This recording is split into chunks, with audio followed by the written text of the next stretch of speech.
Hello everyone, Saturday, February 3rd, 2018. Of course, today was not New Comic Book Day, but like I stated in my previous video, I was not going to be able to do a video on Wednesday, and this was the first opportunity I had, so we will jump right into the books.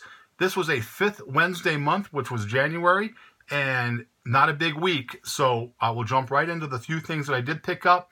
Belladonna, Fire and Fury, number 3. Not good for him. Jungle Fantasy, number 8. Looker's Ember, number 5. And we've talked about this in the past. Those Boundless books have a real hardcore following.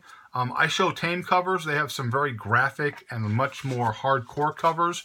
And those have a huge following and a market because a lot of the companies or a lot of comic book stores will not carry them because of the nature unless it's a, you buy it right out. So I had 5 or 6 customers who would come into the shop and buy those books from me because they know I'm very particular about what I grab and they knew the books were going to be in high grade condition.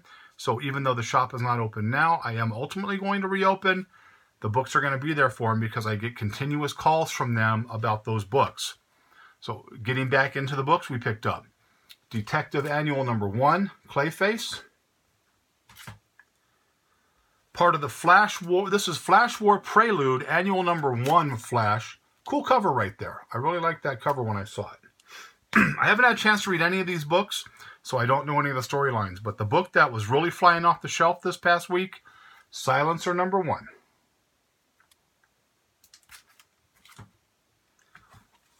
Tarot, Witch of the Black Rose.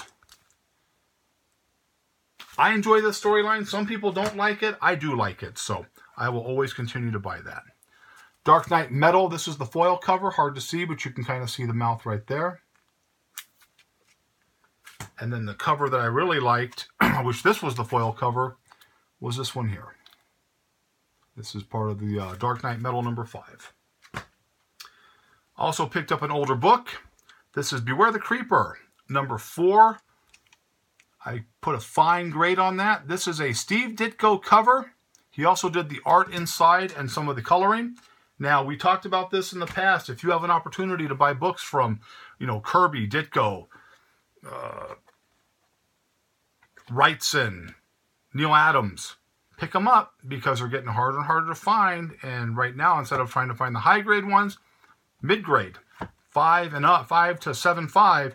If you can find them in that at a decent price, that's a good book. So kind of grab those. So that's what I picked up as it relates to books. Now, I did a video, the last video I did, I talked about CGC. And whenever I talk about CGC, it is a very passionate fan base, a very passionate customer base. And again, I appreciate all the viewers and I appreciate everybody being,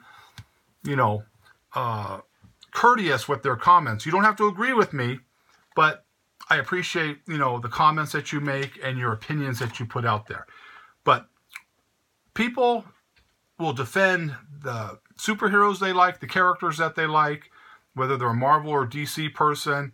And when someone talks about CGC, you either have people that are going to agree with what I say, or you have people that are going to draw the line and say, no way, you don't know what you're talking about. And this goes back to the video we talked about the guy who sent the books in to get graded by CGC, and they came back higher grades. So I got a comment from one viewer, and he said, well, he probably doesn't know how to grade, and he sent it to CGC, and they gave him the grades that they actually are. Okay, I would buy that if he had overgraded the books. Now, if I am a new collector and I buy a book, I'm going to think that book is in great condition. Okay, so if I send a book in, and I think the book is going to be an 8, and it comes back a 5, the professional graders have told me that I overgraded and this was the book. Now, these aren't just regular books we were talking about. These were all key issues, high key issues that get charged the fair market value when they get graded. And if you're doing a half grade here, half grade there, okay. But some of these were 2 grades, 2.5 grades higher. I'm not buying that. And I've been saying this for a few years now, that the grading standards for CGC have been going down. More and more people are starting to see that. And I think some people get upset because there's a lot of people who've invested a lot of money with CGC and are starting to realize that maybe the grades weren't what they said they were. and more people who are buying CGC books kind of have a hesitation on their grades. Things that I've heard, again, I have never sent a book in to get graded.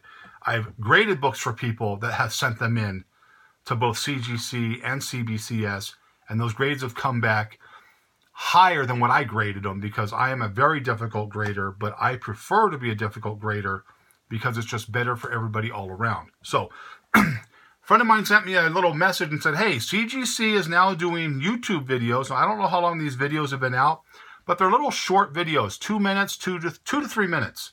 And they talk about different grading, rusted staples, their grading standards. And it was actually a pretty good little video. So I thought, well, let me watch a couple of them and get an idea of what their thought process is on the grading. Now, I learned how to grade when I started buying books. I bought my first book in 1974, and I started grading books, or trying to get a better understanding of how to grade books, around 84, because that's when it all started. I wanted things to be really, really high grade, and I spent more time looking at overall condition of books as I was buying books in the early 80s. So I watched the video, and it was on spine stress. It was on spine stress, and he was talking about it, and they talked about different things, color breaks, and he had a comic book that he bent and showed you how a color break occurs or how a stress occurs on a book. And I was like, okay, that's, it's very informative. I'm kind of enjoying this video. And then he came up and talked about spine stress as it relates to your grades.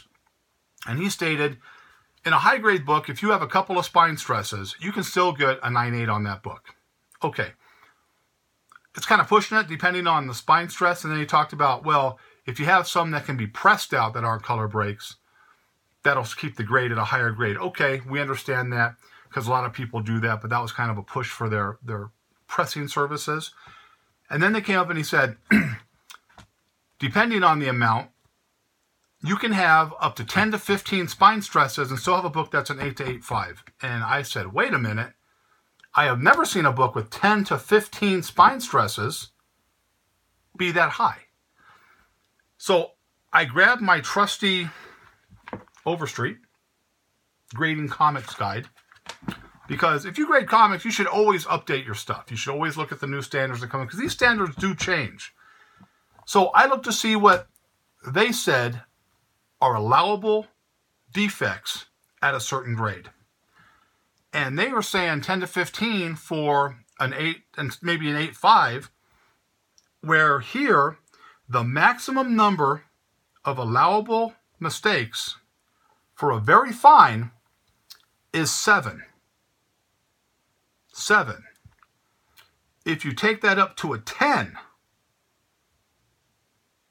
it's a fine, very fine, a 7.0 as a 10. So they're 10 to 15, even based off of the standards, because they are doing more of what Overstreet's saying. 10 to 15, even at the higher number of the low end, 10, it should be no bigger than a 7, and that's if there's nothing else wrong with the book. If you give 15 defects on the maximum number allowed is 15, that is a VG. It's right there.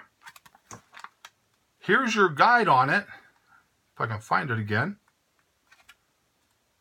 Here it is. It tells you right there.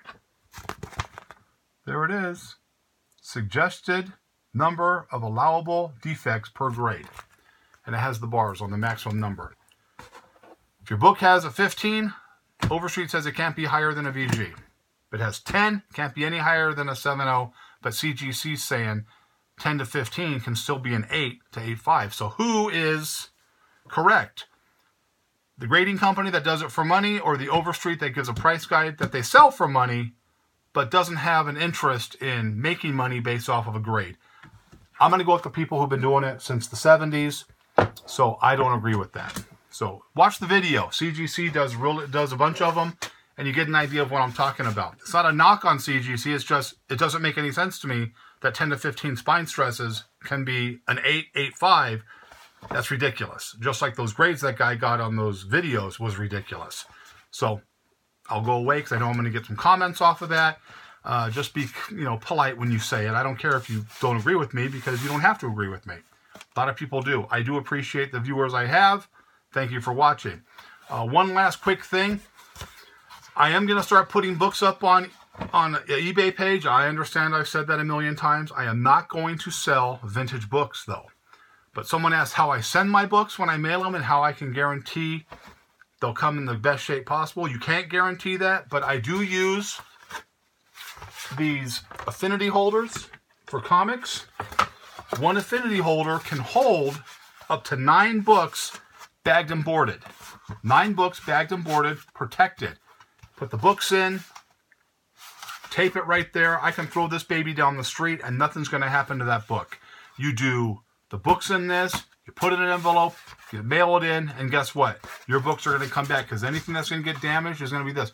Because you can't really bend this stuff. I'm trying to bend it right now. These don't bend. These are really nice. You really got to crank it to bend it up. So even the most violent of mailmen have a hard time damaging books when they're put in affinity holders. That's how I send my stuff. I got tons of these holders because if people do buy books from me, they're going to get the books that they asked for. So there was that. Again, video is kind of all over. It looks like my videos are going to be done on Thursdays. My days off are Thursday, Friday. So it looks like I'm going to be able to do my videos on Thursday evenings instead of Wednesday evenings. So 1 day delay, which isn't too bad. So look for the video next week. Again, video is all over. I hope you liked it. Again, I appreciate all the support. If you like the video, give it a thumbs up. If you're not a subscriber, please subscribe. If you know someone who might like the channel, have them subscribe. So, I hope you liked the video, but as always, if you didn't, nothing I can do for you. Have a great night and enjoy the Super Bowl tomorrow.